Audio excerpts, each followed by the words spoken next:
Já saudei os eminentes ministros, saúdo agora os eminentes advogados, Sua Excelência, Procurador-Geral Dr. Augusto Aras, Ministro André Mendonça e todos os advogados aqui presentes, nossos colaboradores.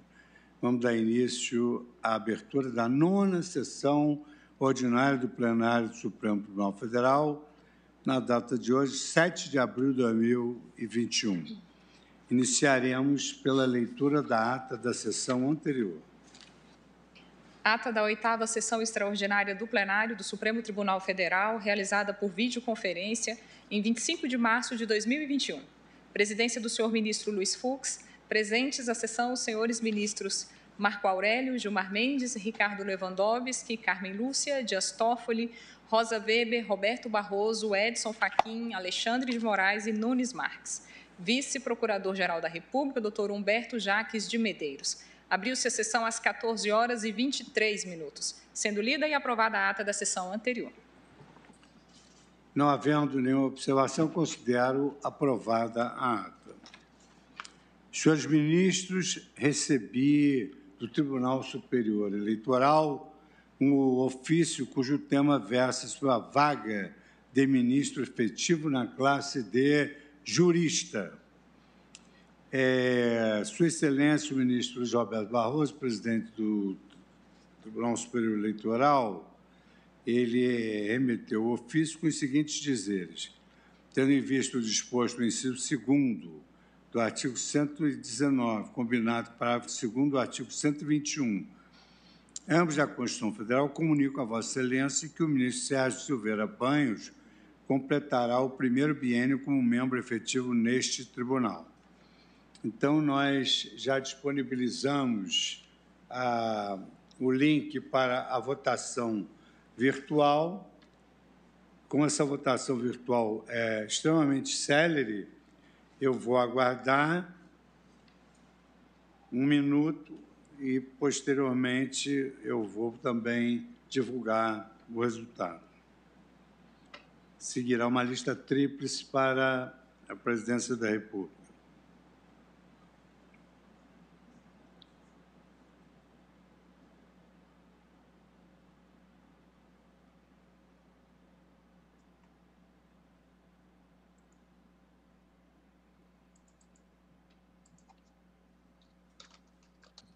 Muito obrigado, senhores ministros.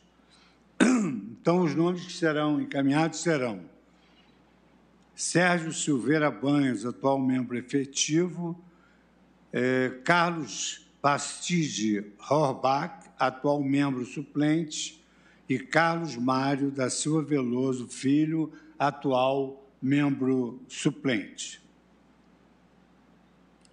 Cumprida essa primeira etapa, eu chamo para julgamento o referendo de medida cautelar em arguição de descumprimento fundamental de preceito fundamental 811, da relatoria do ministro Gilmar Mendes e procedente de São Paulo, a ação que leva ao número 811. Então, para iniciar, eu passo a palavra à Sua Excelência, o ministro Gilmar Mendes, para o relatório, porque teremos aqui um número bastante expressivo de sustentações orais. Com a palavra, Sua Excelência, o ministro Gilmar Mendes. Boa tarde, presidente. Boa tarde, senhoras ministras, ministra Carmen Lúcia, ministra Rosa Weber. Boa tarde, senhores ministros, senhor advogado-geral da União, senhor procurador-geral da República, senhores advogados. Como já foi dito, presidente, trata-se de medida cautelar em arguição de descumprimento de preceito fundamental proposta pelo Diretório Nacional do Partido Social Democrático, PSD, contra o artigo 2º, inciso 2A, do Decreto número 65.563, de 12 de 3 de 2021, do Estado de São Paulo, que vedou a realização de cultos, missas e demais atividades religiosas de caráter coletivo. Eis o teor do texto normativo impugnado. As medidas emergenciais instituídas por este decreto consistem na vedação de 2. Realização de cultos, missas e demais atividades religiosas de caráter coletivo. Alega o autor que o referido ato normativo, um decreto sobre a justificativa de instituir medidas de contenção à transmissão do novo coronavírus, estabeleceu restrições totais ao direito constitucional à liberdade religiosa e de culto das religiões que adotam atividades de caráter coletivo, criando tanto proibição inconstitucional quanto discriminação inconstitucional, tendo em vista a existência de práticas religiosas que não possuem ritos que envolvem atividades coletivas. Ao proceder à vedação em causa, o ato impugnado incorreria, diz o requerente, em violação ao direito à liberdade religiosa e de culto, artigo 5º, inciso 6º da Constituição. Assim o afirma por reputar que é sabido que as duas religiões cristãs mais expressivas, do ponto de vista quantitativo, adotam rituais cuja atividade coletiva é indispensável. Para os protestantes, de forma geral, o culto é absolutamente indispensável. Por outro lado, no caso das missas católicas, a atividade coletiva é indispensável para celebrar a comunhão e, portanto, professar a fé. Reputa o autor que o ato impugnado também padece de inconstitucionalidade ao desconsiderar o dever de laicidade que se espera de uma república como a do Brasil, a teor do artigo 19(1) da Constituição, que proíbe aos estados de embaraçar o funcionamento ou manter com eles ou seus representantes relações de dependência ou aliança, ressalvada na forma da lei a cooperação de interesse público. De modo a sublinhar o suposto teor desproporcional da restrição à hora combatida, argumenta que a única hipótese em que o exercício da liberdade religiosa poderia ser proibido, nos termos em que o decreto o proíbe, é após a decretação do estado de sítio, com fundamento no artigo 137(2) da Constituição. Ilustra outro sim a inadequação da proibição absoluta com a notícia de julgado da Suprema Corte dos Estados Unidos. Recentemente, disse, a Suprema Corte dos Estados Unidos enfrentou controvérsia entre a Diocese de Brooklyn, que abrange Brooklyn e o Queens, e o estado de Nova York, naquele país. A Diocese argumentou que já havia operado com segurança, limitando a frequência a 25% da capacidade de um prédio e tomando outras medidas que, embora partes do Brooklyn e do Queens estivessem em zonas amarelas, onde a frequência às casas de culto é limitada a 50% da capacidade de um edifício. Tal restrição seria, então, inconstitucional.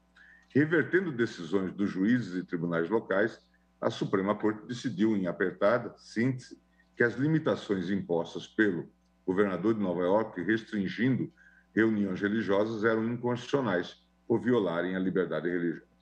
Cautelarmente, pede a suspensão da eficácia do artigo 2º, 2A, do Decreto 65563/2021 do Estado de São Paulo, ou, de modo alternativo, requer-se que as atividades religiosas coletivas realizadas em ambientes fechados fiquem restritas à limitação a ser determinada por oportunidade da decisão cautelar, observadas ainda regras e medidas sanitárias, notadamente a utilização de máscaras nos termos da legislação federal de regência. No mérito, pede para que o pedido seja julgado procedente para que seja declarada a inconstitucionalidade da norma estadual em comento. Em 26 de março de 2021, considerando a complexidade e importância da matéria em debate, apliquei à espécie o rito demarcado no artigo 12 da Lei 9868, determinando a conclusão dos autos para análise do mérito pelo plenário após o prazo deferido, independentemente das manifestações solicitadas. Em 31 de março de 2021, por meio da petição número 35607/2021, o Procurador-Geral da República requereu o deferimento de tutela provisória de urgência, alegando relevante interesse de ordem pública, com vistas a assegurar o livre exercício dos cultos religiosos e a proteção de suas liturgias.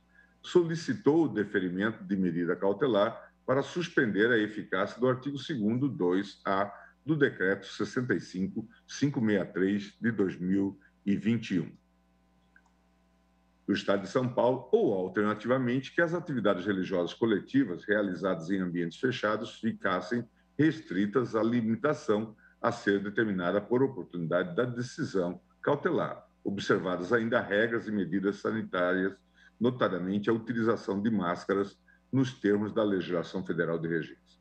Sustentou em síntese que, se por um lado o atual cenário de enfrentamento da epidemia de Covid-19 impõe a adoção de medidas que visam ao máximo evitar atividades coletivas, de outro, o mesmo cenário igualmente impõe ao Estado o dever de assegurar assistência religiosa mediante o livre exercício de culto, inclusive as atividades religiosas necessariamente presenciais e coletivas como forma de proteção da saúde mental e espiritual da população. Em relação à presença do requisito do perigo da demora, argumentou o TGE a necessidade do deferimento da liminar em razão do próprio agravamento da epidemia de Covid-19 no estado de São Paulo e de estarmos no curso da Semana Santa, importante período para a tradição religiosa cristã. Em 1º de abril de 2021, o advogado-geral da União, por meio da petição 35708/2021, manifestou-se pelo deferimento do pedido da cautelar e pela procedência da arguição nos termos da seguinte ementa: constitucional, ato normativo estadual que suspende atividades religiosas sem ressalvar aquelas que não envolvam aglomeração de pessoas. Alegada violação à liberdade de religião e à laicidade do Estado. Mérito: o cenário extraordinário da pandemia admite a adoção de medidas restritivas pelo poder público, as quais devem observar o critério da proporcionalidade e os parâmetros da jurisprudência dessa Suprema Corte. É possível afirmar, desde logo, que a restrição total de atividades religiosas, inclusive sem aglomerações, não atende aos requisitos da proporcionalidade.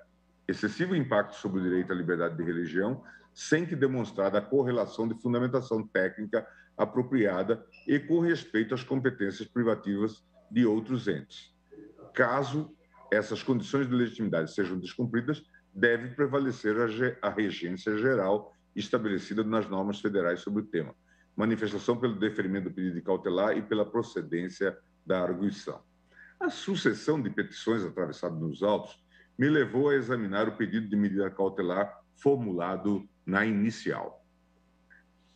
Em 5 de abril de 2021, não vislumbrando presentes os requisitos de fumus boni iuris e de periculum in mora, deneguei a medida cautelar pleiteada e solicitei a imediata inclusão do feito em pauta com a urgência possível, presidente. O governador do estado de São Paulo prestou informações. Ao sustentar a constitucionalidade da norma, reforçou que a norma impugnada constitui regra excepcional e temporária, com expresso termo final de eficácia, 11 de abril de 2021. Informa que a medida excepcional de vedação de atividades coletivas que possam gerar aglomeração, como as missas, cultos, eventos esportivos, etc., visa garantir o direito fundamental à vida e à saúde da população, uma vez que os índices de evolução da pandemia aumentavam de forma alarmante em 11 de março de 2021, quando publicado o decreto aqui impugnado. Alega que o Estado de São Paulo não se miscuiu no campo religioso, nem buscou embaraçar o funcionamento de cultos religiosos ou igrejas, mas atuou no campo da promoção da saúde, buscando impedir, no regular exercício de suas competências constitucionais já afirmadas por esse Supremo Tribunal Federal, a ocorrência de aglomerações de qualquer natureza, incluídas as religiosas de toda a fé, indiscriminadamente. Lembra que a medida atacada nos autos já fora adotada pelo Estado de São Paulo com a edição do Decreto 64863, de 13 de março de 2020. Em relação ao pedido subsidiário da Procuradoria-Geral da República para que o STF estabeleça condições e protocolos para a realização das atividades religiosas coletivas, anota que o critério sugerido na decisão monocrática dada na ADPF 701, funcionamento com 25% da capacidade do local para a realidade de São Paulo, pode significar aglomeração de milhares de pessoas.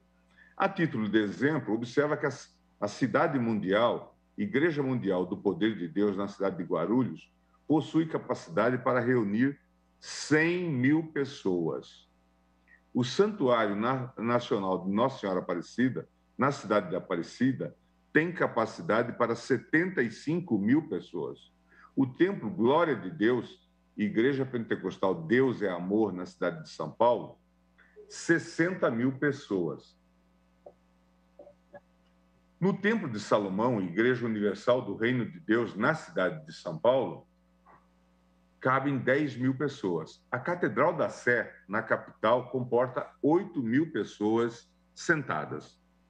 O Estado, ao mesmo tempo em que pede a denegação da medida cautelar pleiteada nestes autos, requer, por extensão, a revisão da medida cautelar concedida na DPF 701 pelo ministro Nunes Marques.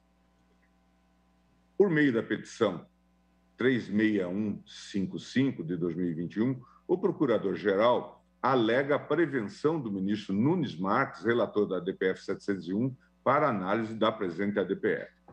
A Procuradoria-Geral apresentou parecer pela procedência do pedido com fixação de tese no sentido de que, observados os protocolos setoriais relativos a cada matriz religiosa e atendidas as medidas sanitárias definidas pelo Ministério da Saúde, há de ser assegurada a realização de cultos, missas e demais atividades religiosas de caráter coletivo, em razão do direito consagrado no artigo 5º, inciso 6º, a 8º da Constituição Federal, sem prejuízo da aplicação de sanções pelo descumprimento das condicionantes expostas. O governador do Estado de São Paulo juntou informações técnicas elaboradas pelo Centro de Contingência do Coronavírus no Estado de São Paulo, a nota técnica que acompanha o decreto estadual número 65563, e os indicadores da saúde do Estado de São Paulo, documentos apresentados na entrevista coletiva realizada em 26 de março de 2021, que embasam as medidas ora questionadas. Deferi o ingresso no feito na condição de amicus curiae ao Ministério Público do Estado de São Paulo, ao Instituto Brasileiro de Direito e Religião, à Associação Nacional de Juristas Evangélicos e ao Diretório Nacional do Partido Trabalhista Brasileiro, ao Centro Brasileiro de Estudos em Direito e Religião, à Associação Centro Dom Bosco de Fé e Cultura, à Frente Nacional de Prefeitos, à Associação Instituto Santo Anastácio de Fé e Cultura, ao Partido Cidadania, ao Conselho Nacional dos Conselhos de Pastores do Brasil e ao Conselho Nacional de Pastores e Líderes Evangélicos Indígenas. É esse, presidente, o breve relatório. Muito obrigado, ministro Gilmar Mendes, por esse breve relatório. E agora, então, vou passar a palavra, primeiramente, à Advocacia Geral da União, ministro Luiz de Almeida Mendonça. Mas o requerente não... o requerente não pediu sustentação oral. Então, exatamente. Então, falará pela Advocacia Geral da União o ministro André Luiz de Almeida Mendonça, advogado-geral da União, que disporá do tempo regimental de 15 minutos. Excelentíssimo senhor presidente do Supremo Tribunal Federal, ministro Luiz Fux, excelentíssimo senhor relator da presente ADPF, ministro Gilmar Mendes, excelentíssimas senhoras ministras Carmen Lúcia e Rosa Weber, excelentíssimos senhores ministros, também do Supremo Tribunal Federal, permitam-me cumprimentá-los na pessoa do decano, ministro Marco Aurélio, excelentíssimo senhor Procurador-Geral da República, doutor Augusto Aras, senhores advogados e doutora Carmen, nossa secretária do plenário do Supremo Tribunal Federal. O ministro Gilmar Mendes foi muito feliz na exposição do seu relatório, de forma sucinta e, ao mesmo tempo, detalhada, e permitam-me, assim, adentrar no mérito da questão, a fim de possibilitar o máximo possível uma discussão contributiva para um debate tão relevante. E, para isso, em primeiro lugar, nós precisamos definir do que nós estamos tratando hoje. Mas, para definir sobre o que nós estamos tratando hoje, é importante, antes de tudo, definir do que nós não estamos tratando.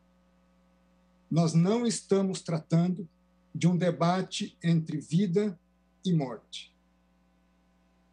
Nós estamos tratando, isso sim,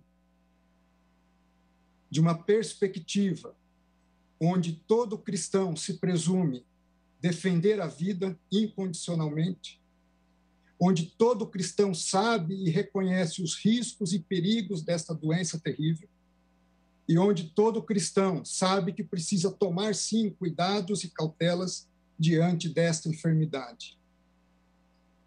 Não se trata também de uma discussão política. Eu digo isso para que todos partamos do princípio e do consenso de que todos nessa discussão defendemos a vida. É imprescindível essa perspectiva.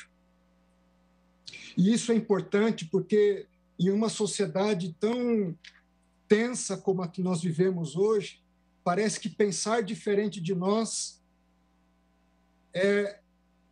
significa a desqualificação dessa pessoa e da sua própria condição de pensar diferente de nós, atribuindo a elas adjetivos inapropriados e ofensivos a um Estado democrático de direito.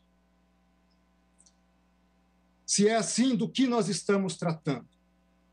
Nós estamos tratando de um partido político que apresenta a sua demanda para que, em essência, religiões cristãs, católicas e evangélicas possam realizar seus cultos, possam ir às suas igrejas.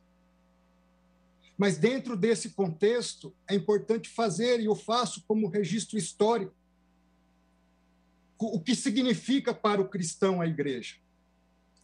E os primeiros registros históricos da igreja cristã está na própria Bíblia, de modo muito específico, no livro dos Atos dos Apóstolos. E registra-se ali, após Jesus confiar a Pedro, o apóstolo Pedro, ser a pedra fundamental da sua igreja, que os cristãos, no capítulo 2, diariamente perseveravam no templo, partiam o pão de casa em casa, tomavam suas refeições em conjunto, louvando a Deus e contando com a simpatia do povo. Mais adiante, no capítulo 5 de Atos, diz que para ali também iam outras pessoas de outras cidades. Porém, levantando-se o sumo sacerdote e todos os que estavam com ele, prenderam os apóstolos e os recolheram à prisão. Digo isso porque ser cristão, na sua essência, é viver em comunhão, não apenas com Deus, mas também com o próximo. Ser cristão é estar junto ao próximo, é ter compaixão do próximo. E ter compaixão é chorar junto, lamentar junto, dar o suporte necessário para os momentos em que aqueles que se aproximam possam superar as suas dificuldades. Dentro desse contexto, a comunidade cristã, ela nasce, cresce e até os dias de hoje existe, não apenas para um ato de adoração a Deus, mas para um compartilhar comunitário de vidas, de experiências, de alegrias, de tristezas, de sentimentos, de dores, de esperança e de amor. À luz do cristianismo, sem compaixão, não há culto a Deus. Sem vida em comunidade, não há cristianismo. Do contrário, nós estaríamos tratando da mera expectativa de uma reunião de pessoas para se ajuntar em determinado momento do seu dia e das suas vidas. Tanto não é isso que Jesus Cristo, conforme relata São Mateus, disse: por onde estiverem 2 ou 3 reunidos em meu nome, ali eu estarei no meio deles. Se é assim, de modo mais prático, do que é que nós estamos tratando? Nós estamos tratando da seguinte discussão: se em momentos de calamidades públicas, o que prevalece é a Constituição ou valem outras regras? Se nós podemos suprimir direitos fundamentais sem o respeito às normas previamente estabelecidas pelo poder constituinte? Se nós podemos fazê-lo independente da decretação de medidas excepcionalíssimas, como estados de defesa e de sítio? E aqui registro, não os defendo, não é o caso de medidas como essa. A verdade é que sabemos, sim, que o Supremo Tribunal Federal delegou aos estados o poder de estabelecer medidas restritivas às atividades da comunidade. Mas até que ponto essa delegação foi um cheque em branco? O governador e o prefeito pode fazer qualquer medida sem sequer passar pelo poder legislativo local? Não existe controle? Não se tem que respeitar proporcionalidade? Não se impedem medidas autoritárias e arbitrárias? Se autoriza a rasgar a Constituição? Se autoriza a prender um vendedor de água ambulante e espancá-lo no meio da rua? Enquanto em grandes supermercados isso é feito legitimamente? Por que o pobre não pode vender bens de primeira necessidade? Por que uma pessoa não pode praticar o esporte na sua praia e seguir para a sua casa, onde pessoas, mulheres e jovens estão sendo presas? Até que ponto? Até quando? Até quando medidas abusivas? Até quando polícias, guardas municipais agredindo cidadãos e trabalhadores, sacando suas armas, simplesmente porque estão trabalhando? Isso que foi autorizado? Eu tenho certeza que não foi isso. Eu tenho certeza que há limites e que o Supremo Tribunal Federal não deu um cheque em branco a governadores e a prefeitos. Dentro desse contexto, permitam-me fazer um parêntese, não só agressões a trabalhadores, medidas de toque de recolher. Medida de toque de recolher é incompatível com o Estado democrático de direito. Medida de toque de recolher não é medida de prevenção à doença, é medida de repressão própria a estados autoritários.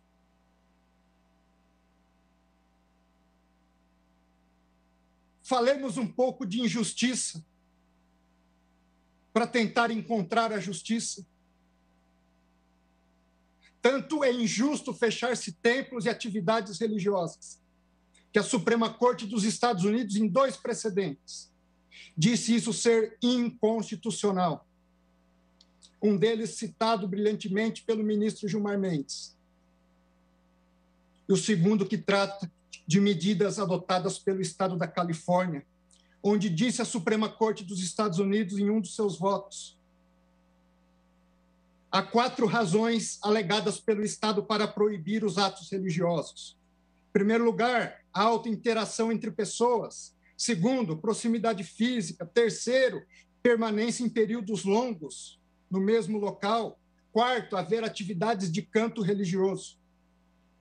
Diz a Suprema Corte, ninguém duvida que esses fatores podem aumentar o risco. Ninguém duvida que há um interesse público em diminuir esse risco. Essa corte diz, não está negligenciando o sofrimento que muitos experimentam na pandemia. Porém, o Estado da Califórnia se equivocou na medida em que sugere que esses 4 fatores estão sempre presentes na atividade religiosa ou sempre ausentes em outras atividades seculares que a sua regulação permite. O Estado da Califórnia não buscou explicar por que não poderia enfrentar essas preocupações legítimas com regras mais brandas do que o banimento completo dos cultos. Em segundo lugar, vamos comparar situações fáticas similares. Como estão nossos ônibus, nossos trens, nosso transporte aéreo? Nossas secretárias do lar continuam passando 1h30, 2 horas, em ônibus, trens e metrôs superlotados para estarem nos servindo em nossos lares. Hoje nós vamos pegar um avião, tomamos cautela ao entrar no aeroporto, na fila do saguão do aeroporto, mantemos distanciamento e sentamos como uma lata de sardinha, um colado no outro, dentro dos aviões. Foram impedidas reuniões presenciais de trabalho? os governadores fecharam os sindicatos para suas reuniões, fecharam as associações, fecharam-se partidos políticos. Por que somente as igrejas? Por que essa discriminação? As igrejas, segundo a OMS, o Brasil é o campeão mundial em transtornos de ansiedade. Segundo lugar no mundo em transtornos depressivos que podem levar ao suicídio. E diante de uma situação como essa, artigo publicado no Jornal da Associação Americana de Medicina Psiquiátrica diz que suicídio e coronavírus fazem a tempestade perfeita. E diz um dos trechos do artigo: a frequência semanal a serviços religiosos foi associada a uma taxa de suicídio 5 vezes menor em comparação com aqueles que não frequentam atividades religiosas semanais. No Japão, aumento de 70% no número de suicídios de mulheres em outubro de 2020. Só que, diferentemente de Japão e Estados Unidos, o pobre brasileiro não pode pagar psicólogo. Muitas das vezes é o padre, é o pastor, que está em locais onde o Estado sequer se faz presente. O primeiro a ouvir seus dilemas, suas dificuldades, as agressões que sofrem no lar, a falta de pão, a falta de amizade e de contato com as pessoas. Artigo publicado por Cássia Coelho diz que as atividades religiosas são essenciais no enfrentamento do coronavírus. Ela diz, elas trazem sentido de esperança, reflexão sobre o processamento da testagem positiva, ajuda de várias dimensões no cuidado à saúde, fortalece a humanidade das pessoas. Senhores ministros, senhoras ministras, a Constituição brasileira não compactua com o fechamento absoluto e a proibição das atividades religiosas. Não compactua com a discriminação das manifestações públicas de fé. Tanto é assim que remédios excepcionalíssimos da própria Constituição não admitem sequer esse tipo de medidas que estão sendo adotadas regionalmente.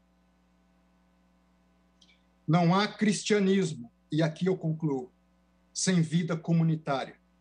Não há cristianismo sem a casa de Deus. Não há cristianismo sem o dia do Senhor. É por isso que os verdadeiros cristãos não estão dispostos jamais a matar por sua fé, mas estão sempre dispostos a morrer para garantir a liberdade de religião e de culto. Que Deus nos abençoe, tenha piedade de nós, e eu começo por mim. Muito obrigado. Muito obrigado, doutor André Luiz de Almeida Mendonça, pela sua sustentação brilhante. E agora falará pelo governador do Estado de São Paulo, doutor Rodrigo Menicucci, que é o procurador do Estado de São Paulo. Disporá também do tempo de 15 minutos. Excelentíssimos senhores ministros, excelentíssimas senhoras ministras, como foi dito, a DPF busca a declaração de inconstitucionalidade de decreto do Estado de São Paulo que restringiu as atividades coletivas presenciais até o dia 11 de abril, como medida de combate à contenção ao coronavírus.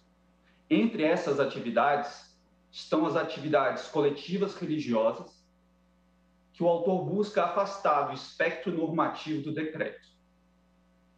Durante a pandemia, esse Supremo Tribunal Federal tem desempenhado um papel central na garantia da estabilidade institucional e na proteção do direito à vida. Hoje, mais uma vez, esse plenário é chamado a assegurar a forma federativa de Estado e de assentar que a vida dos brasileiros constitui valor íncito ao constitucionalismo contemporâneo e não apenas um número nas estatísticas da Covid-19. No tocante ao federalismo, é fora de dúvidas que o decreto do Estado de São Paulo foi editado dentro das competências constitucionais em matéria de saúde e de acordo com a ADI 6341, por meio da qual esse Supremo Tribunal Federal consolidou o entendimento no sentido que compete a todos os entes federativos legislar e editar medidas de combate à pandemia. Em relação à proteção constitucional do direito à vida, é preciso que se diga que a edição do decreto visou a redução do número de mortes. É certo que o direito à liberdade religiosa é fundamental e merece proteção, mas é preciso ter em vista que a vida é pressuposto para exercício de todo e qualquer direito fundamental. Sem vida, não há liberdade religiosa. Sem vida, não há direito a ser assegurado. Por outro lado, é preciso ponderar que as restrições constantes do decreto não impedem a liberdade religiosa. Elas apenas conformam o exercício da atividade religiosa em prol do direito à vida e para o enfrentamento de uma pandemia que assola o Brasil. Portanto, não houve vulneração do núcleo essencial do direito fundamental.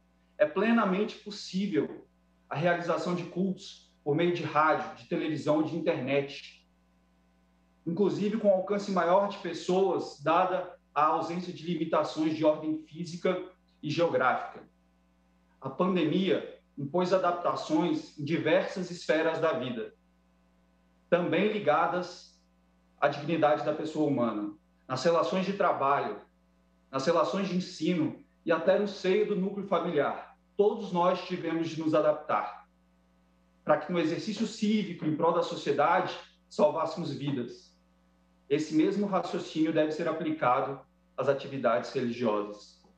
Como bem apontou o excelentíssimo ministro Gilmar Mendes na decisão, o decreto é publicado em um momento em que o Brasil, com 3% da população mundial, conta com 33% do número de mortes diárias de Covid-19 no mundo. Hoje, 1/3 das pessoas que morrem por Covid-19 morrem em território nacional. No estado de São Paulo, ainda no início da pandemia, foi instituído o Centro de Contingência do Coronavírus. Ele foi criado para subsidiar tecnicamente a atuação do poder público frente à pandemia. Mais recentemente, o centro indicou a rápida disseminação do vírus e o crescimento da ocupação da taxa de leito de UTI, para espantosos 86%. Daí porque foi editado o decreto, com medidas restritivas, a fim de conter a disseminação do vírus e evitar o colapso do sistema de saúde. Inclusive, ontem, houve novo recorde de morte no estado de São Paulo. Foram 1.389 mortes. A taxa de ocupação de UTI ultrapassou 90%. No entanto, houve queda da taxa de internação em 4,9%, o que denota que as medidas adotadas no estado de São Paulo foram corretas e têm sido eficazes.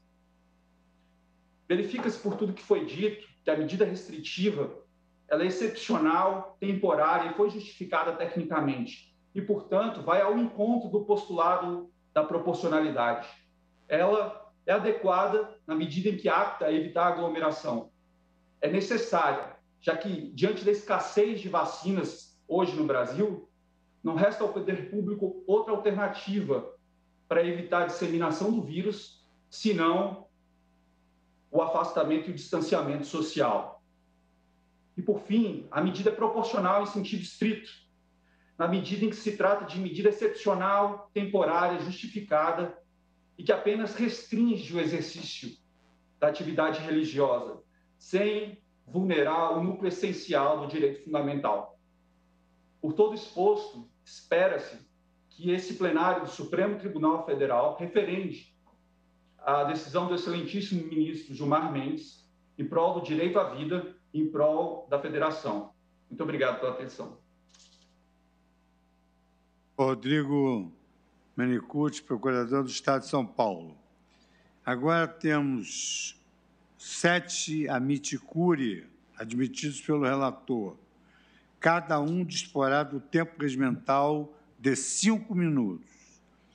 Então, chamo para a primeira fala o Instituto Brasileiro de Direito e Religião.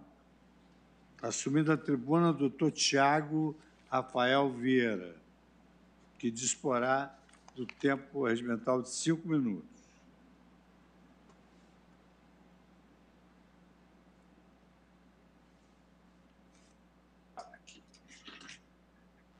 Som? Estão me ouvindo? Sim. Ok, obrigado, ministro. Excelentíssimo senhor presidente desta Suprema Corte, doutor Luiz Fux, em seu nome eu cumprimento todos os demais membros e todos que nos acompanham nesta tarde. O tempo é curto, então vou ser breve em alguns conceitos, mas gostaria de trazer um pouquinho o conceito da liberdade religiosa, que se caracteriza como uma liberdade pública, individual e coletiva, de expressar e viver de acordo com um conjunto de valores da crença confessada pelo fiel. Enquanto a liberdade de crença é aquela liberdade individual, de fórum íntimo, residente no coração e na razão de cada fiel. A liberdade religiosa é a liberdade de meio para que a liberdade de crença possa ser exercida e efetivada de forma plena. Confessar uma fé é fazê-la com um outro, em qualquer religião, inclusive no cristianismo. Ser cristão consiste, antes de tudo, em fazer parte do corpo e do sangue de Jesus. A grande verdade é que os cultos e as missas formam, sim, ao contrário do que o douto procurador do Estado de São Paulo disse, o núcleo essencial da liberdade religiosa para os cristãos. Impedi-los é atingir a liberdade em sua natureza. A maioria das liturgias e sacramentos cristãos são realizados no templo. Sempre foi assim, desde o início da Igreja. Como ensina Bobbio, a liberdade religiosa exige uma prestação negativa do Estado. No dizer de Isaiah Berlin, trata-se de uma liberdade negativa, estar livre de embaraços, de interferências do Estado e de outros atores. O fiel é livre para ter a sua crença, professá-la e viver de acordo com os seus dogmas, e não com o que o Estado diz. Não é o Estado ou algum ator da sociedade que ordena se um fiel deve rezar ou orar dentro de sua casa ou pela internet. O fiel que escolhe seus dogmas e ele que decide onde ele deve orar ou rezar. Entretanto, vivemos em um tempo sombrio, quiçá o pior da história brasileira. Neste contexto, precisamos lembrar do Pacto Internacional de Direitos Civis e Políticos, que diz no seu artigo 18, item 3, a liberdade de manifestar a própria religião ou crença estará sujeita apenas às limitações previstas em lei e que se façam necessárias para proteger a saúde. Nenhuma liberdade absoluta. E o pacto é claro, mas diz, são permitidas apenas as limitações que se façam necessárias para proteger a saúde. As medidas restritivas são necessárias, contudo, devem ser proporcionais e adequadas. Um direito fundamental não pode ser restringido ao ponto de retirar o mínimo de eficácia. Deve haver limites às limitações. Em situações de necessárias restrições de direito fundamental, seu conteúdo essencial deve ser preservado, sob pena do próprio direito deixar de existir. E o conteúdo essencial e o núcleo inviolável da liberdade religiosa é a liberdade de culto. Proibir a liberdade de culto é negar a preservação do seu conteúdo essencial. Importante dizer que os fiéis não querem aglomerar, mas eles querem viver a sua experiência litúrgica em um Estado que é essencialmente laico. Não existe uma tensão entre saúde e liberdade religiosa. A maioria ampla dos estados está permitindo a liberdade de culto, que varia de 10% a 30%. Podemos traçar um paralelo com o transporte público. As pessoas deslocam de ônibus, O ônibus está restringido em 50%. Por que o culto não pode ser restringido em 1/4, se o ônibus é muito menor que a nave de um templo? A pandemia não pode ser elevada à categoria de poder constituinte originário, ministros. O Estado constitucional se caracteriza pelo império da lei, mas submetido aos direitos fundamentais, que é a sua última ratio. A manutenção dos direitos fundamentais, mesmo que minimamente, é essencial para a pacificação social, sobretudo diante do espectro da morte.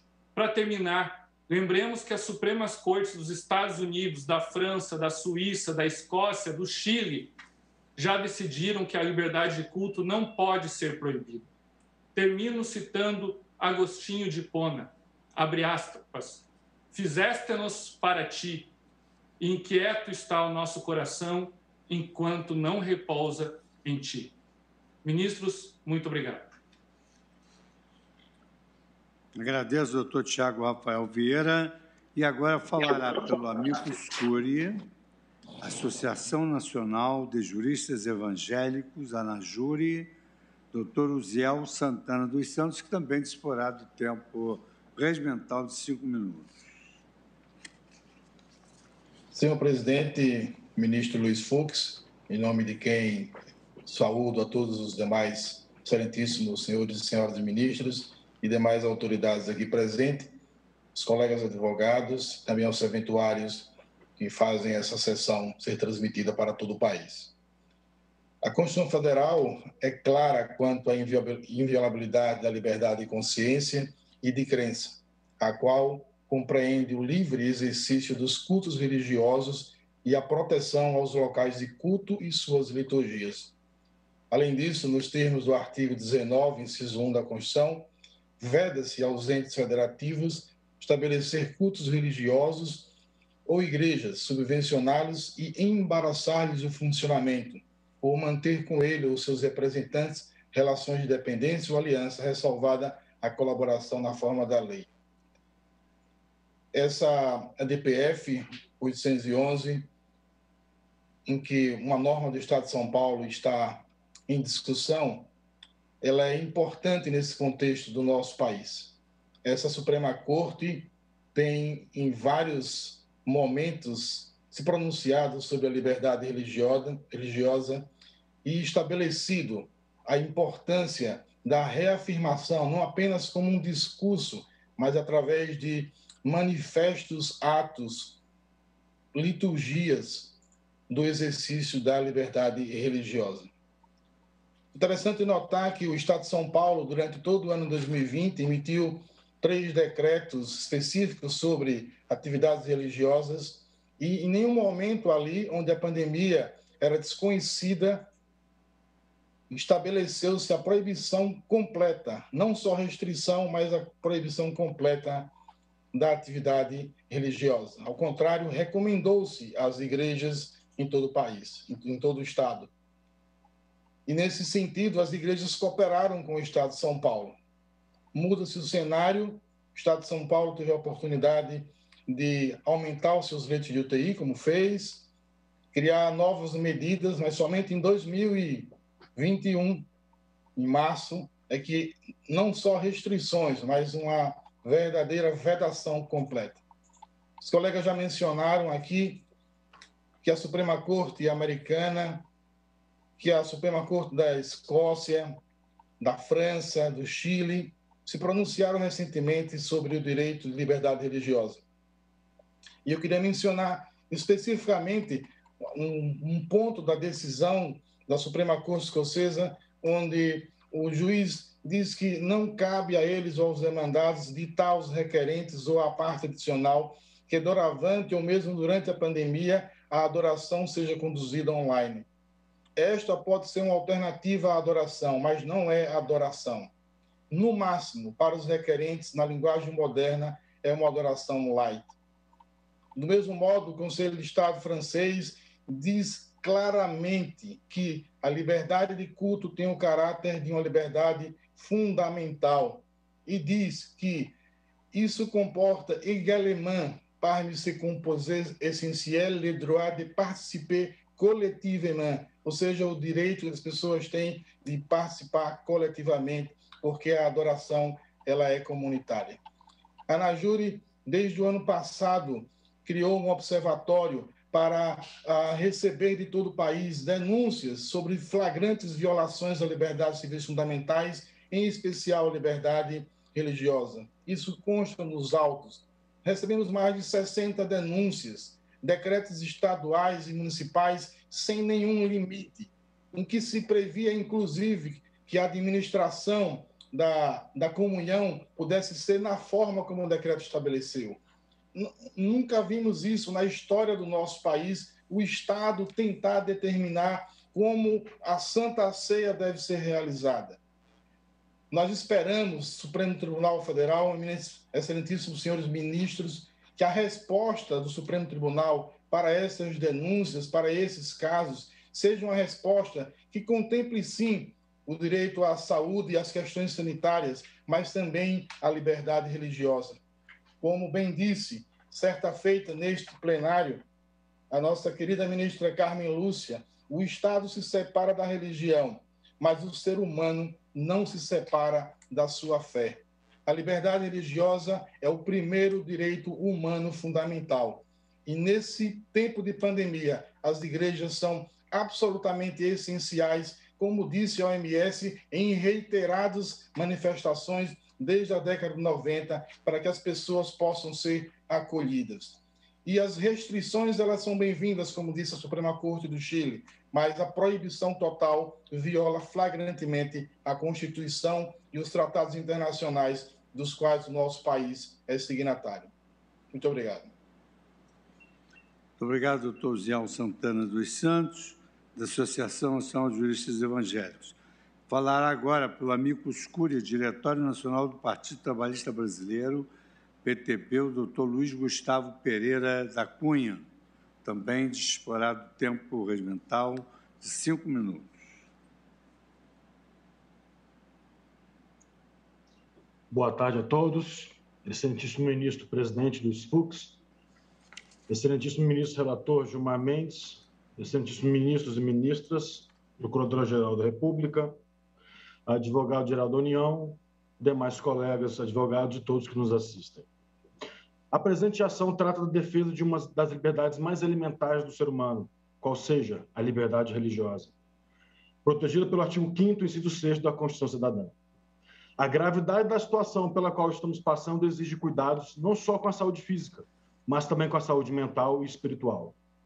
Apesar dessa colenda corte ter autorizado na DI 6341 que os governadores e prefeitos adotem providências para o combate à Covid-19, não há impedimento que casos específicos sejam analisados e julgados, como é o caso da abertura ou não dos templos religiosos, em respeito ao princípio da liberdade religiosa. Diversas medidas sanitárias se mostram excessivas. Não estamos negando a gravidade da situação, excelências, mas não se pode permitir que, em nome de uma grave crise sanitária, se autorize a instauração de um verdadeiro estado de exceção que não respeita a Constituição Federal. A Constituição assegura, de forma clara e expressa, a liberdade religiosa.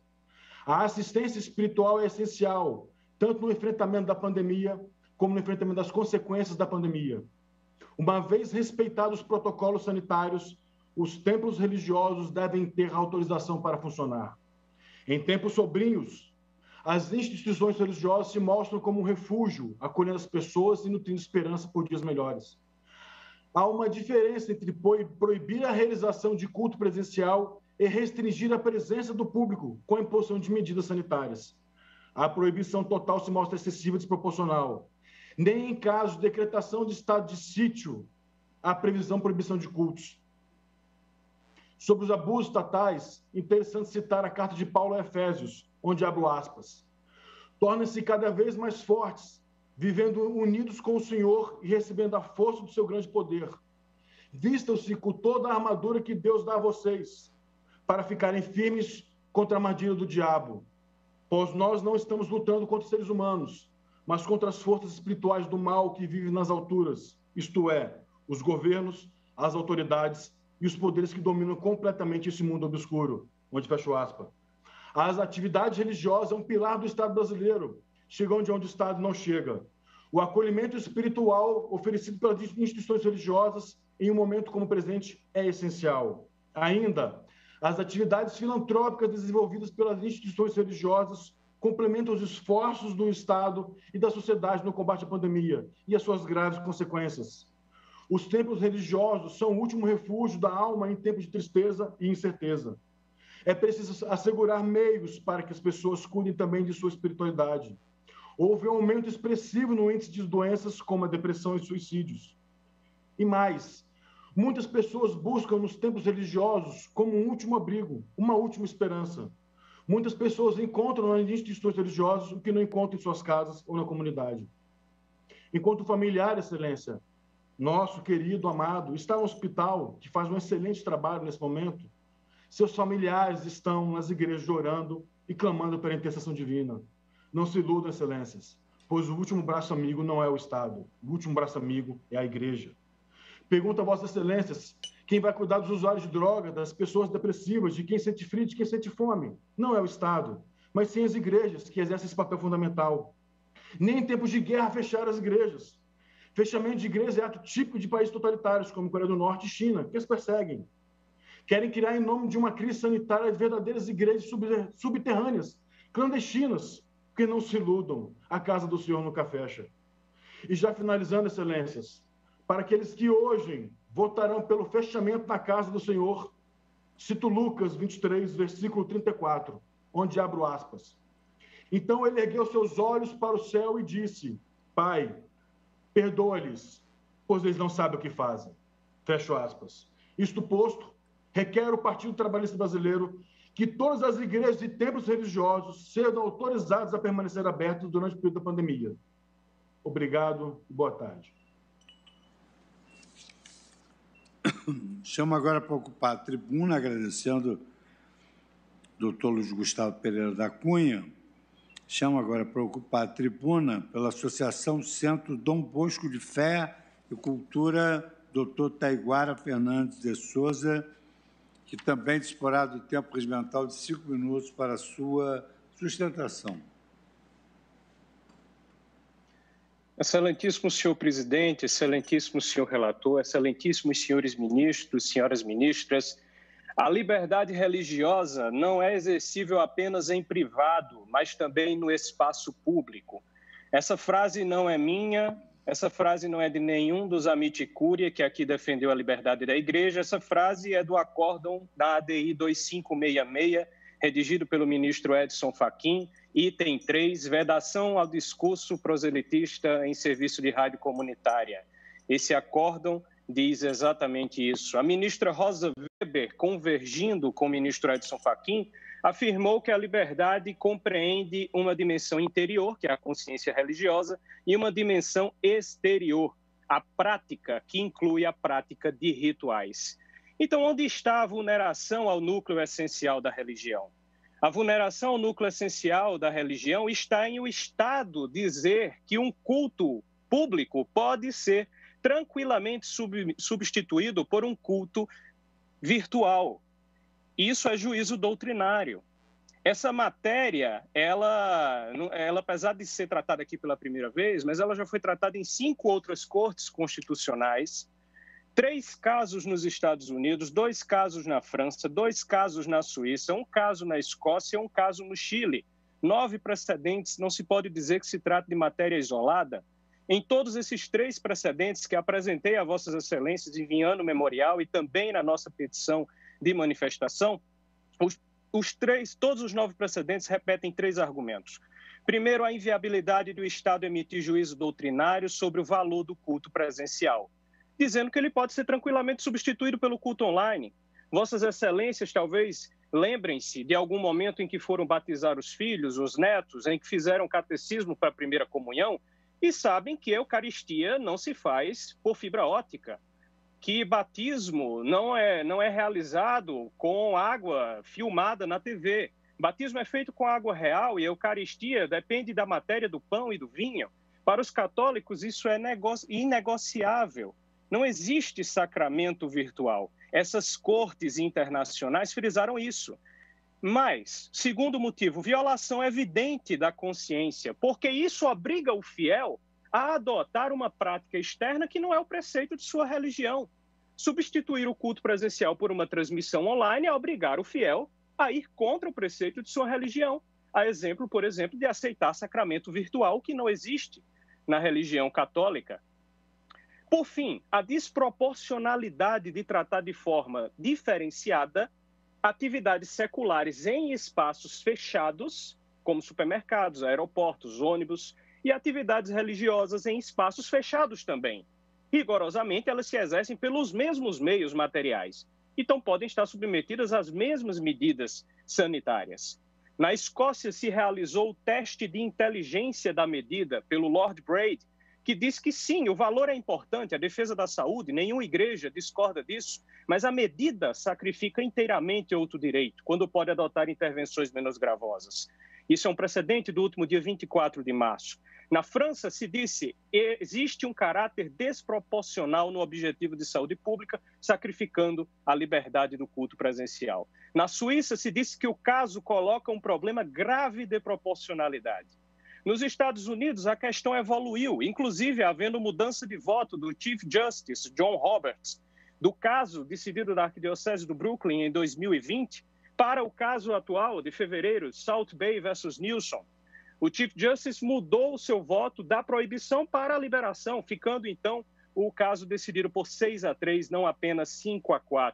Inclusive, o Justice Stephen Breyer disse que o Estado de Nova York deveria procurar meios de reconhecer apropriadamente os interesses religiosos, no caso de 2020. E o Justice Stephen Breyer foi um voto dissidente.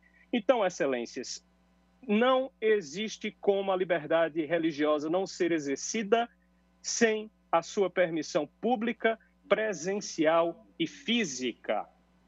Não existe sacramento online. Essa é a vulneração ao núcleo essencial da religião. Eu termino citando o ministro Victor Nunes Leal, em Coronelismo, Inchado e Voto, quando disse que os governos estaduais reforçam a sua garantia de posição forte para manter esse sistema político. A única defesa contra o coronelismo é a Constituição, que garante expressamente a liberdade de religião em sua feição pública. Obrigado, Excelências. Muito obrigado, doutor Taiguara Fernandes de Souza. Falará agora pelo Amicus Curiae, Partido Cidadania, doutor Paulo Roberto Iotti Vecchiati, que também disporá do tempo regimental de 5 minutos. Boa tarde, excelências. Agradeço primeiro ao ministro Gilmar Mendes pela célere apreciação e deferimento do Amicus que coescrevi pelo Cidadania. Focarei no princípio da proporcionalidade, na defesa da validade constitucional dos decretos locais de restrição às liberdades de comparecimento a cultos e reuniões em geral, não só cultos, como descabidamente afirmado até aqui. Uma restrição de comparecimento temporárias, por critérios científicos, estritamente relacionados à prevenção da disseminação da pandemia do Covid-19, para que não haja o colapso dos sistemas público e privado de saúde, à luz dos princípios da precaução e da prevenção que regem a saúde pública, porque restrições temporárias, nestes estritos termos, não podem seriamente ser consideradas como eliminação de cultos religiosos, sob pena de se ter que entender que reuniões em geral estariam também eliminadas no período de vigência e vigor do decreto, o que é um grave equívoco. A restrição é adequada ao seu fim constitucional, porque é notório que a ciência diz que o isolamento social é a única medida efetiva para evitar a contaminação. É necessária por inexistência de meio menos gravoso, objetivamente aferível. Os nobres colegas não citaram meios menos gravosos, apenas alegaram sem provar. Porque as diversas medidas propostas pelo ministro Nunes Marques, na sua equivocada decisão da DPF 701, álcool gel, máscaras, etc., notoriamente são paliativos que não evitam a contaminação, só dificultam, e o Estado não tem condições de fiscalizar se elas estão sendo respeitadas ou não. A medida é proporcional em sentido estrito, porque nesse desesperador contexto social de milhares de mortes diárias, com mortes no Brasil com mais de 10 países juntos, mortes em proporções de genocídio, sim, senhores e senhoras. Evidente que nesse contexto os direitos à vida e à saúde pública prevalecem por terem mais peso sobre os direitos à liberdade de culto, em especial, e reunião em geral. Eu quero reiterar aqui que, ao contrário do que foi dito, não são só cultos que estão proibidos temporariamente, ao contrário do que descabidamente foi dito até agora. São reuniões em geral. Então, quem pede para liberar cultos e nada mais, como pedem essa ação, pedem as entidades religiosas a que falaram por Amit Curi, quem pede para liberar somente cultos e nada mais está pedindo por privilégio odioso, porque é arbitrário, sem razão pública, no sentido de John Rawls, porque sem respeitar o princípio da universalização de qualquer teoria da argumentação jurídica e moral, conforme Robert Alexis, Klaus Gunther e Jürgen Habermas, por exemplo. Se forem liberados cultos a 25% da capacidade do local, como sugeriu o ministro Nunes Marques, então, por imperativo de isonomia, se demandaria liberar reuniões em geral nos mesmos critérios, pena de privilégio inconstitucional. Reconhecer isso não implica menosprezo à importância de cultos religiosos em geral. Inclusive, como homem gay ativista LGBTI, eu sei a importância das poucas igrejas inclusivas para a nossa paz espiritual contra as condenações nefastas que sofremos cotidianamente. Então, não se trata aqui de menosprezo à atividade religiosa e à crença religiosa de ninguém. O que aqui se defende implica reconhecer que a angústia de pessoas que não podem ir a cultos não é mais grave que a mesma angústia de pessoas que não podem sair para encontrar amigos, confraternizar, ir a parques, ir a clubes, ir a reuniões laicas, etc. Todos nós sofremos depressão e angústia por isso. E não é só o culto que está proibido. Por isso, o Cidadania requer ao STF que reconheça a validade constitucional de tais medidas restritivas também a cultos, sem privilégios a cultos, porque não existe hierarquia abstrata de direitos fundamentais entre si. E eu fiz aqui a ponderação com peculiaridades de caso concreto, pelas circunstâncias fáticas e notórias citadas, e fatos notórios não supõem comprovação, como diz o CPC. E são medidas válidas porque, aplicando aqui a doutrina de John Rawls, no seu famoso livro Liberalismo Político, é preciso estabelecer termos equitativos de cooperação social entre cidadãos livres e iguais, profundamente divididos por suas crenças abrangentes, religiosas, morais, filosóficas, e isso certamente não se faz pela atribuição de privilégio em favor de cultos religiosos sobre outras formas de reunião. Porque não respeita o critério da reciprocidade, pelo qual as pessoas cooperam socialmente à custa do sacrifício de seus próprios interesses, apenas quando sabem que os demais também o fazem. E não há como esperar, excelências, que pessoas respeitem o isolamento social sem realizar reuniões laicas, se for permitida a realização de cultos religiosos e vice-versa. O erro está na liberação de academias e outros serviços não essenciais, e esse erro não se corrige permitindo cultos preferenciais e outras situações não essenciais. Então, finalizo dizendo que não ser essencial, e culto religioso não é essencial à vida e à saúde psicológica, não significa que não seja importante. Claro que é, mas o que a petição inicial e os ilustres colegas que me antecederam pedem é um privilégio para a liberdade de culto sobre outras formas de liberdade de reunião, associação e lazer. Eram essas as contribuições que eu tinha a fazer. Muito obrigado. Obrigado, doutor Paulo Roberto Iotti. Falará agora pelo Amicus Curiae, Conselho Nacional dos Conselhos de Pastores do Brasil, doutor Ricardo Asson Sayegh, também pelo tempo regimental de 5 minutos. Senhor presidente, excelentíssimo ministro do Supremo Tribunal Federal, Luiz Fux, senhores ministros, excelentíssimo senhor Procurador-Geral da República,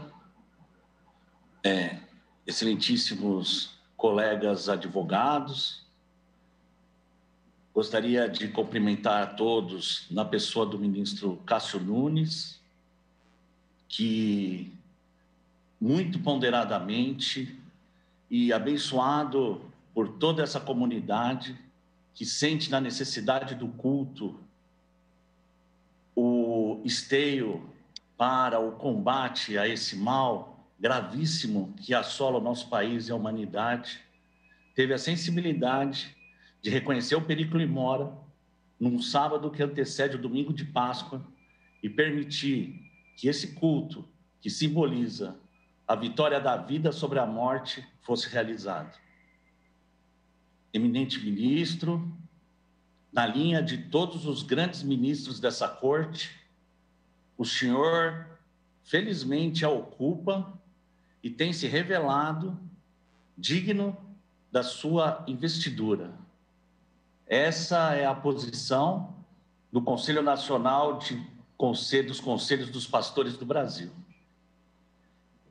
A propósito desse caso, senhores ministros, deve ficar claro que não existe certo ou errado, que não existe solução perfeita e que todos os intervenientes e todos os lados estão bem intencionados, não merecem críticas, pelo contrário, merecem sim aplausos pela defesa de direitos fundamentais, assim como vossas excelências.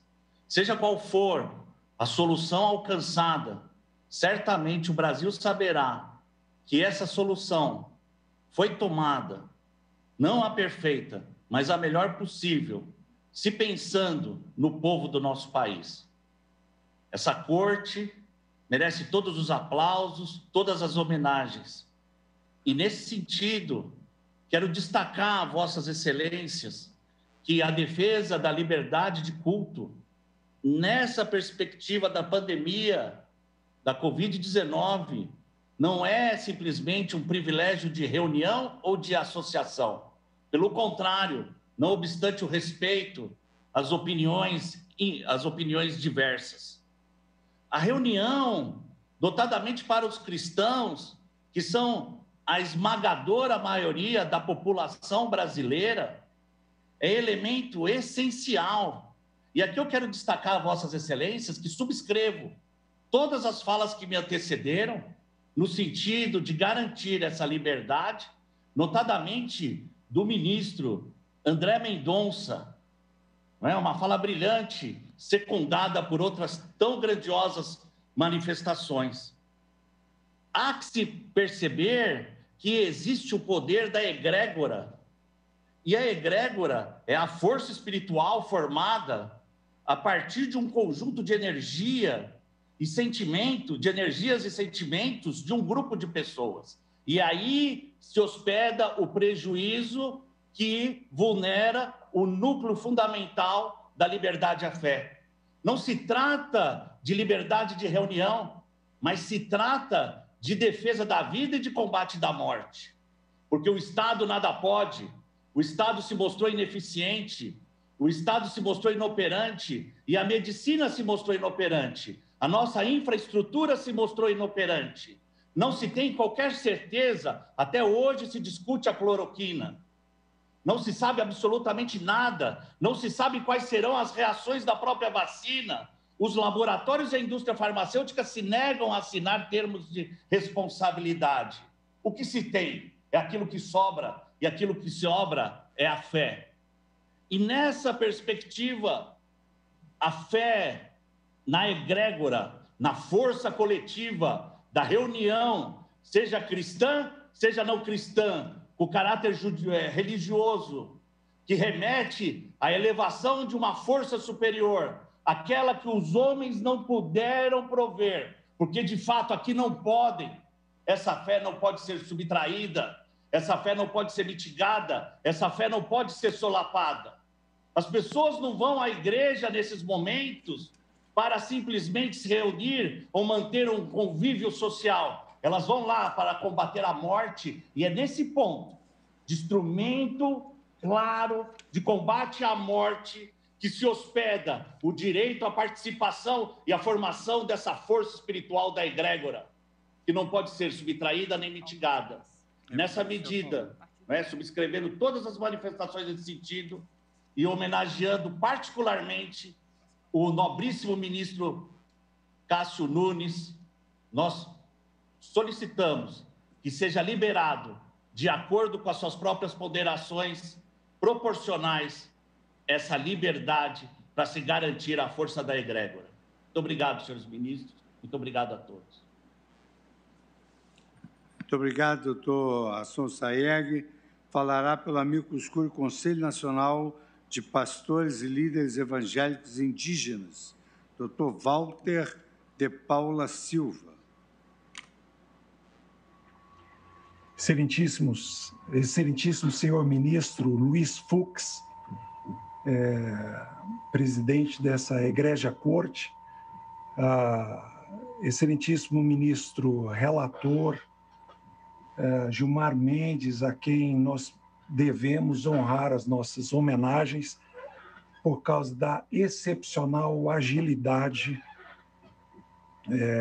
em examinar o pedido de amicus curiae feito pelo Conselho Nacional de Pastores e Líderes Indígenas.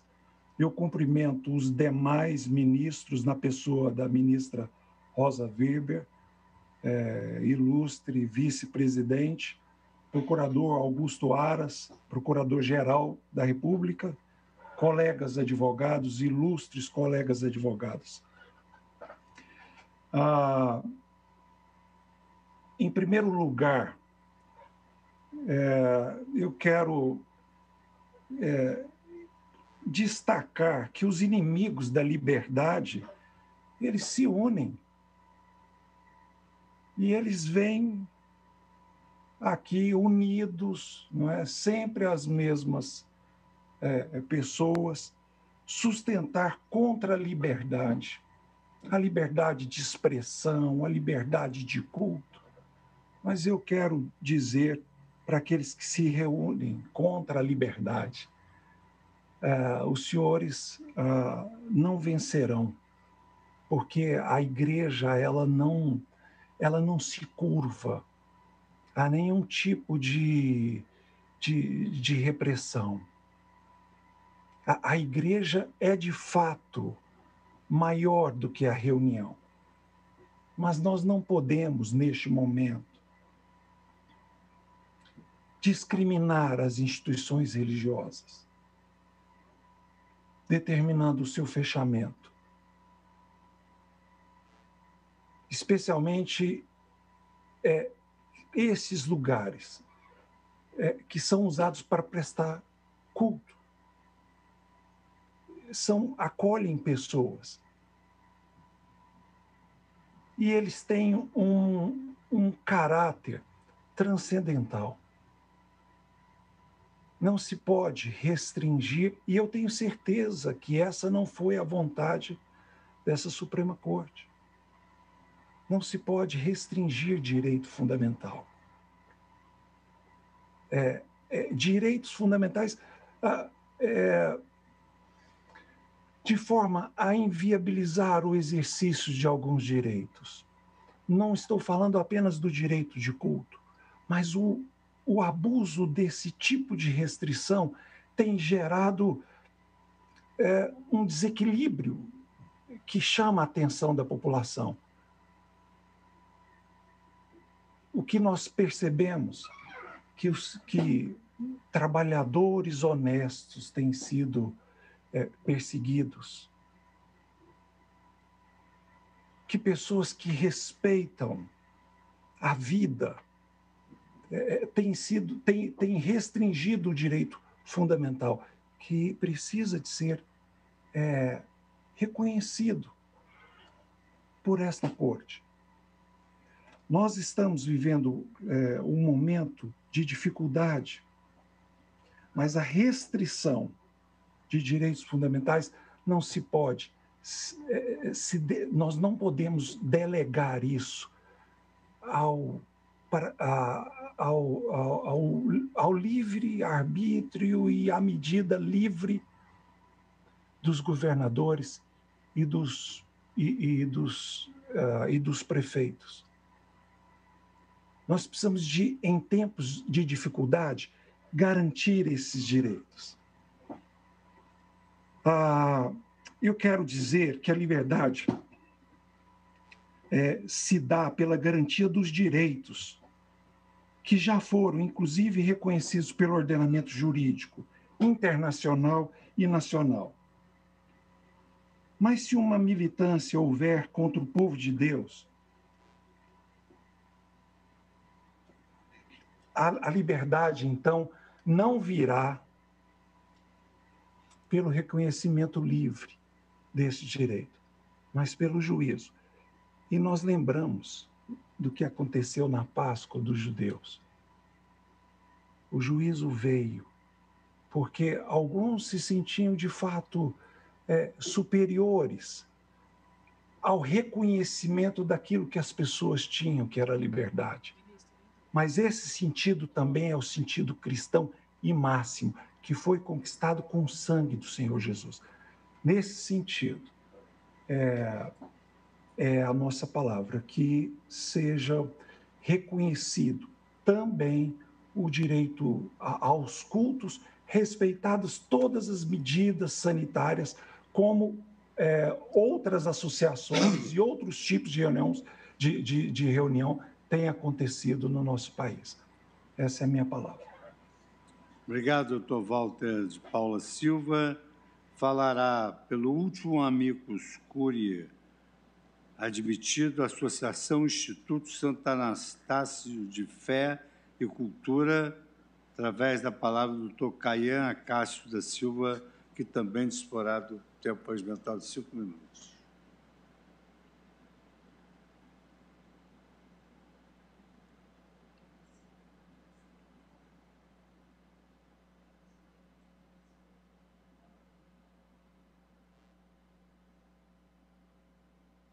Você tem que conectar o áudio, doutor.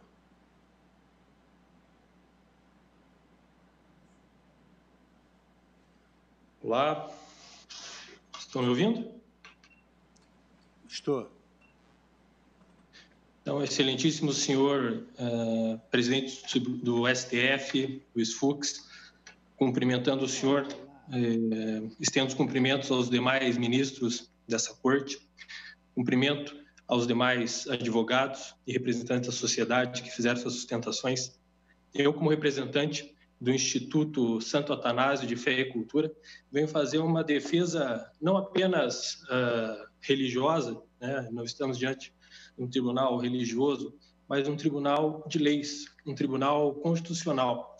Então, a despeito da minha fé e da fé dos associados, eu acredito que a principal defesa, o principal argumento para essa presente ADPF seja o sopesamento entre dois princípios que estão presentes na nossa Constituição, quais sejam o direito fundamental à saúde e o direito fundamental à liberdade religiosa e à liberdade de crença. Durante a pandemia do coronavírus, nós temos presenciado, chegamos já a mais de 350 mil mortes apenas no Brasil devido à pandemia. Isso não se nega. De outra face, esse contexto de mortes, de contaminação, de crise sanitária, representa um estado de grande calamidade, de grande depressão e ansiedade nas pessoas.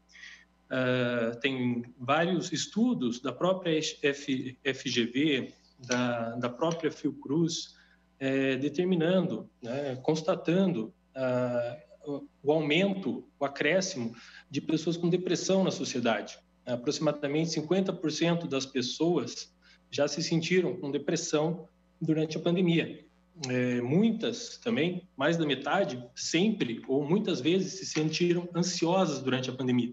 Qual que é a resposta para essas pessoas? Como foi comentado por outro defensor, nós não estamos, sabemos disso, num país de primeiro mundo em que todos têm acesso à saúde, todos têm acesso a um psicólogo e, bom, mesmo que tivessem, isso não diminuiria o direito de acesso à religião e à prática religiosa.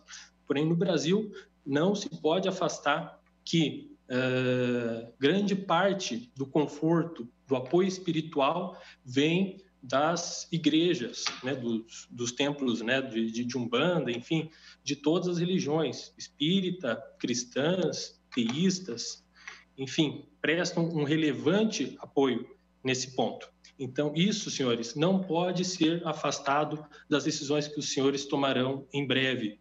Quantos brasileiros dependem do serviço de amparo, dependem de comparecer presencialmente no local que faça sentido para eles? Eu acho que esse deve ser um dos pontos principais a nortear a decisão. E outro aspecto, como eu comecei essa dissertação, é o sopesamento entre os princípios. Então, a partir do momento em que se limita o acesso presencial aos templos de culto, nós temos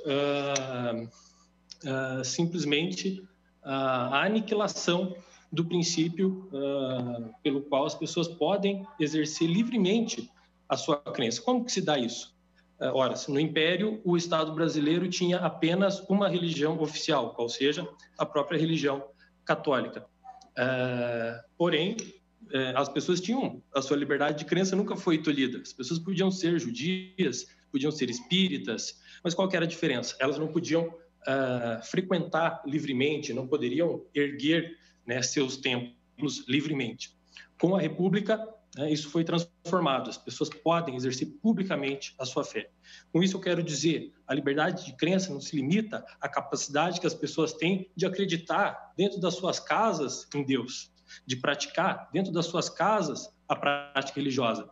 A liberdade de crença consiste, especialmente no memorial que eu encaminhei para os senhores, né, atrelado a esse processo, especialmente para a fé católica, consiste em comparecer perante ao Santíssimo Sacramento, consiste em comungar, consiste em adorar ao Santíssimo Sacramento. Isso é inerente à prática e à liberdade de crença, à liberdade religiosa, especialmente aqui eu falo no tocante à fé católica.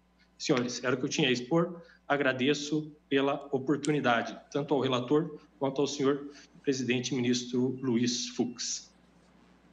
Muito obrigado, doutor Caian Acácio da Silva, que falou pela Associação Instituto Santo Atanásio de Fé e Cultura. Agora, a última sustentação oral coube a Sua Excelência, o Procurador-Geral da República, doutor Antônio Augusto Brandão de Aves, que tem a palavra. Boa tarde a todos e a todas. Excelentíssimo senhor presidente do Supremo Tribunal Federal, ministro Luiz Fux. Excelentíssimas senhoras ministras Carmen Lúcia e Rosa Weber. Excelentíssimos senhores ministros.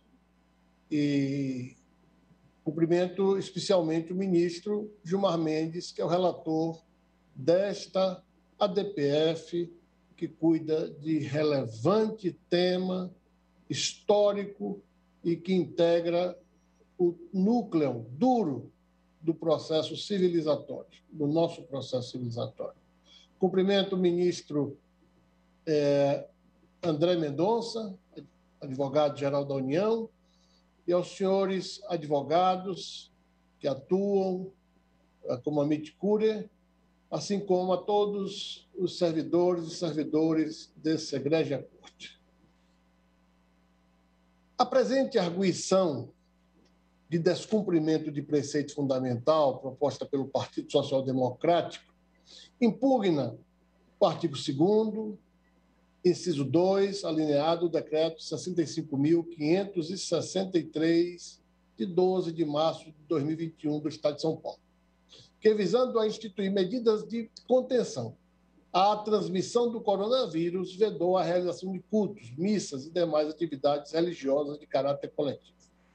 Este Procurador-Geral da República requereu, em 30 de março de 2021, a tutela provisória de urgência, a fim de que fosse suspensa a eficácia da norma, bem como de outros decretos estaduais e municipais que proíbam a realização de cultos, missas e outras atividades também de caráter coletivo, desde que observados os protocolos de prevenção setoriais para as atividades religiosas e o atendimento das medidas sanitárias definidas pelo Ministério da Saúde. Ou seja, o Procurador-Geral da República requereu que direito fundamental previsto na Constituição de 1988 não seja totalmente afastado, mas seja objeto de ponderação de valores para que todos esses importantes princípios postos na Lei Maior tenham o seu mínimo de eficácia garantido. A Advocacia Geral da União manifestou-se pelo deferimento da medida cautelar e, desde logo, pela procedência do pedido. Verifiquei a identidade parcial de objetos entre essa arguição e a de número 701, na qual a ANAJURE requeriu a suspensão dos efeitos de todos os decretos. E tem por relator o ministro Cássio Nunes. Por isso, suscitei a hipótese de conexão e a prevenção do ministro Cássio Nunes nos termos do artigo 77b do Regimento Interno da Suprema Corte. Isto, como óbvio, desses institutos processuais da prevenção e da conexão, para evitar as decisões contraditórias já existentes e que desservem à segurança jurídica. Este é um assunto que pode ser posto pelo eminente presidente, se entender como de direito, para apreciação prévia da nossa sustentação. No mérito, a questão de constitucional discutida não envolve aspecto orgânico funcional de repartição de competências, pois estados e municípios têm competência concorrente e autonomia para estabelecer regras de isolamento social, como já afirmado por essa Suprema Corte, quando referendou, de maneira unânime, a medida cautelar considerada na ADI 6341. O que está em debate é a inconstitucionalidade material de decretos, ante o direito fundamental da liberdade de culto, independentemente da esfera federativa de origem, que veiculem a proibição total da abertura de templos. A demanda está posta nos lindes da restrição total, a direitos e garantias fundamentais de liberdade religiosa, de exercício de culto, da liberdade de expressão e da liberdade de ir, vir e de ficar. Todas cláusulas pétreas inseridas em distintos incisos do artigo 5º da Constituição Federal. Aqui é importante fazer um registro. Em um passado recente, o mundo vivenciava uma tensão entre constitucionalismo e democracia. Hoje, a conflituosidade deslocou-se para a restrição de direitos fundamentais no contexto da pandemia. Os países estão enfrentando o desafio de equacionar o ponto razoável, buscar o justo equilíbrio para que direitos fundamentais não sejam restringidos ao ponto de serem suprimidos, subtraídos, sem que tal hipótese venha a arranhar a existência da própria ordem jurídica. A Constituição Federal, ao dispor sobre a liberdade religiosa, assegura o livre exercício dos cultos religiosos. E a proteção, na forma da lei, deve assegurar o livre exercício dos cultos religiosos. Dessa forma, decretos, como meramente atos administrativos, normativos, ainda que decorrentes de uma lei ordinária, podem ter força para subtração de direitos fundamentais postos na lei maior? Parece-nos que não, em qualquer das correntes da filosofia do direito. Mas é necessário relembrar o lugar da religião em um Estado democrático de direito e ter presente que o Estado é laico, mas as pessoas não são. Pelo contrário, as pessoas têm o direito de professar sua fé. Direitos e garantias são postos em defesa do cidadão contra o Estado e não em favor do Estado contra os cidadãos. A ciência salva vidas, a fé também. Fé e razão, que estão em lados opostos no combate à pandemia aqui, nesse debate, nesse processo, desses autos, caminham lado a lado, em defesa da vida e da dignidade humana, compreendida em suas múltiplas dimensões, abrangendo a saúde física, mental e espiritual.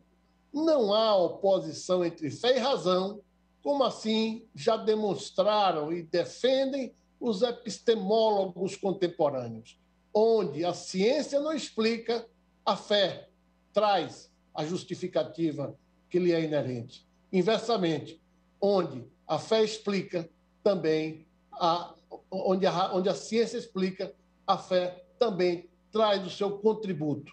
Não é à toa que a medicina está cheia de casos de placebos e casos de resistência que evoca, entre muitas hipóteses não previstas propriamente na farmacologia ou em outro qualquer tratamento científico. Nos escritos filosóficos de Santo Agostinho, fé e razão harmonizam-se em uma relação de circularidade, onde ambas se complementam. Na filosofia tomista também não há oposição entre fé e razão, mas complementaridade. São Tomás de Aquino chegou a afirmar que a fé é um ato racional.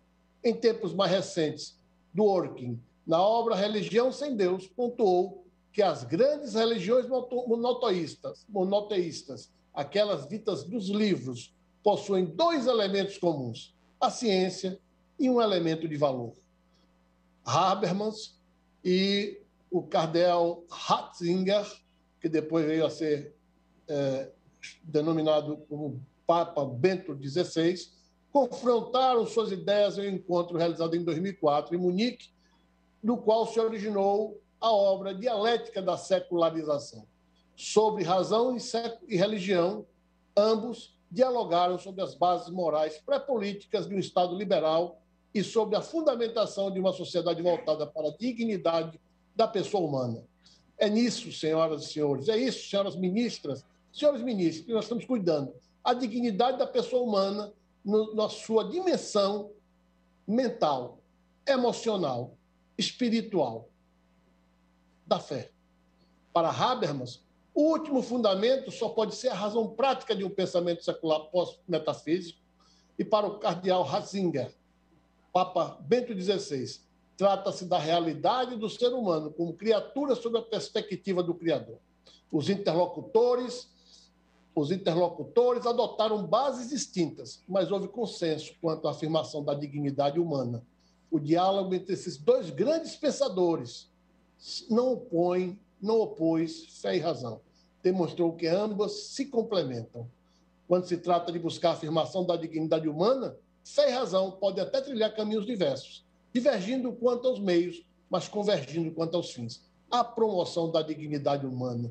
O discurso deste Procurador-Geral da República se põe aqui, no plano da Constituição, na defesa da dignidade da pessoa humana em todas as suas dimensões. A fé, para os que creem e a exercem de maneira extrínseca, abrangem o ato de estar no templo e participar do culto. Tudo isso integra a dignidade humana. Na interpretação constitucional, a liberdade religiosa, como diria o Dworkin, há de ser levada a sério. Qualquer atividade lícita interrompida pelo poder público requer uma análise rigorosa. Mas quando o Estado interrompe a atividade de partidos políticos, universidades ou igrejas, o escrutínio há de ser dos mais rigorosos. E aqui é importante abrir um parêntese, lembrar que onde o Estado não chega, lá existe um missionário, um padre, um pastor, alguém que, em nome da sua religiosidade, em nome da sua crença, leva paz social, paz às comunidades dos morros, das periferias, aos mais vulneráveis. E, junto com a paz, há uma redução da violência. Há também a promoção de educação em muitos desses segmentos religiosos. E, mais que isso, há o cuidado com a saúde também produzido pelas autoridades eclesiásticas e, mais abrangentemente ditas, religiosas. Onde não há o Estado e seus agentes, há um agente religioso, há uma igreja chegando nos rincões mais longínquos desse país para levar paz, saúde, educação, não violência. Esta Igreja Suprema Corte tem hoje uma oportunidade de reafirmar e assegurar um dos direitos fundamentais mais antigos e mais caros ao ser humano, concretizando o legislador constituinte de 88, que avançou em relação às constituições pretéritas, denominando a lei maior vigente de a Constituição Cidadã. O direito ao livre exercício dos cultos religiosos tem como elemento intrínseco o direito de estar no templo e participar do culto. A Constituição de 88, portanto, assegurou o culto público coletivo. Os exemplos são, os templos são o asilo inviolável pelo Estado, são a casa na qual se realiza o culto coletivo. E mais, do aspecto tipicamente constitucional, o ordenamento jurídico brasileiro confere especial proteção ao direito fundamental que debatemos nesse momento. E, com isso, nós temos o dever de observância do Pacto Internacional dos Direitos Civis e Políticos da ONU, como o Pacto de São José da Costa Rica, aqui também já mencionado. Mas a regulamentação do direito ao culto religioso, seja em sua dimensão individual e privada, seja em sua dimensão coletiva, é pública. Não pode aniquilar o próprio direito à religiosidade e à garantia da prestação religiosa, da assistência religiosa. Assim, como já caminhamos para o final da nossa sustentação, seria necessário cuidarmos dos filtros do devido processo legal, substancial, e o da necessidade. A proporcionalidade impõe que a medida adotada seja a maneira menos gravosa ao direito restringido. Seria necessário fechar os templos totalmente? Nós temos um caso em Porto Alegre, em que os poderes públicos estabeleceram primeiro 10% da capacidade espacial de acesso, depois aumentou para 25%. É um exemplo a ser seguido, observando-se os protocolos sanitários estabelecidos pelo Ministério da Saúde.